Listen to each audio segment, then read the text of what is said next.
આજે આપણે વેજીટેબલથી ભરપૂર એવા લોલીપોપ બનાવવાના છીએ। આ લોલીપોપ એકદમ ઉપરથી ક્રન્ચી અને અંદરથી એકદમ સોફ્ટ બને છે અને બાળકોને ખૂબ જ પસંદ આવે છે। તો ચાલો કેવી રીતે બનાવવા એ જોઈ લઈએ। એના માટે 2 કપ પૌવા લઈ લેવાના।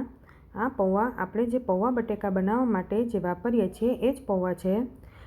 તેને આપણે 2 થી 3 વાર સારી રીતે ધોઈ લેવાના। ધોઈ લઈએ પછી 5 મિનિટ આપણે સાઈડમાં મૂકી દઈએ। ત્યાં સુધીમાં વેજીટેબલને આપણે કટ કરી લઈએ। તેના માટે 2 લીલા મરચાં, વટાણા, ગાજર, ફણસી, પાલક અને થોડી કોબીજ લીધી છે। વેજીટેબલ તમે વધારે ઓછા તમારા પસંદ પ્રમાણે કરી શકો છો। હવે આપણે અહીંયા તેને ચોપરમાં ચોપ કરી લેવાના છે। ચોપરથી વેજીટેબલ એકદમ બારીક સમારાઈ જાય છે, એટલે તેમાં ફટાફટ થઈ જશે। આ રીતે બધા વેજીટેબલ આપણા કટ થઈ ગયા છે। પછી તેમાં થોડું આદું છીણીને નાખી દેવાનું અને હું અહીંયા બીટ તેમાં એડ કરવાનું ભૂલી ગઈ હતી, એટલે હવે તેને પણ આપણે છીણીને એડ કરી દઈએ।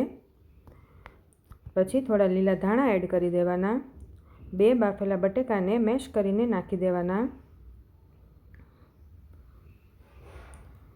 પછી આપણા જે પૌવા હતા એને 5 મિનિટ પછી જોઈએ તો એકદમ છૂટા થઈ ગયા છે, તો તે એડ કરી દઈએ।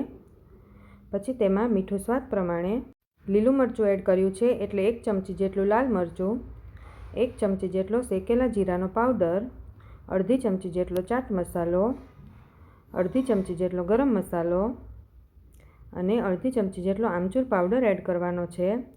પછી અડધો લીંબુનો રસ એડ કરી દઈએ। જો તમે આમચૂર પાવડર 2 ચમચી એડ કરતા હોય તો લીંબુનો રસ એડ કરવાની જરૂર નથી। હવે આ બધું આપણે એકદમ સારી રીતે મસળીને મિક્સ કરી લેવાનું છે। મિક્સ થઈ જાય પછી હાથમાં આપણે તેલ લગાવી દેવાનું। તેલ લગાવ્યા પછી આ રીતે આપણે થોડું સ્ટફિંગ હાથમાં લઈ લેવાનું।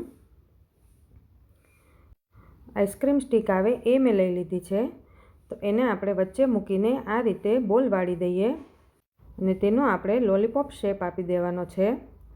તમારી પાસે આઈસ્ક્રીમ સ્ટીક ન હોય તો તમે તેની ટિક્કી પણ બનાવી શકો છો। આ રીતે સ્ટફિંગને સારી રીતે પેક કરી દેવાનું। આ રીતે આપણે બધા જ લોલીપોપ તૈયાર કરી લેવાના છે। પહેલાં આપણે લોલીપોપ બધા તૈયાર કરી લેવાના, પછી જ તેને ફ્રાય કરીએ। હવે આપણે લોલીપોપને ફ્રાય કરી લેવાના છે। લોલીપોપ તળતી વખતે ખાસ ધ્યાન રાખવાનું, તેલ આપણું એકદમ સરસ ગરમ હોવું જોઈએ। ઓછું ગરમ હશે તો લોલીપોપ બધા છૂટા પડી જશે। પહેલાં આપણે હાઈ ફ્લેમ પર 2 મિનિટ તળવાનું, પછી તેને મીડિયમ ફ્લેમ કરી દેવાની, જેથી લોલીપોપ બધા અંદરથી પણ સરસ તળાઈ જાય। આ રીતે ક્રિસ્પી થઈ જાય પછી આપણે તેને ઉતારી લઈએ। આ રીતે આપણે બધા લોલીપોપને તળી લેવાના છે।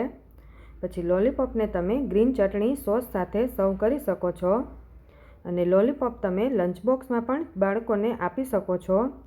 જો તમને મારો વિડીયો ગમ્યો હોય તો લાઇક, શેર અને સબસ્ક્રાઈબ જરૂર કરજો।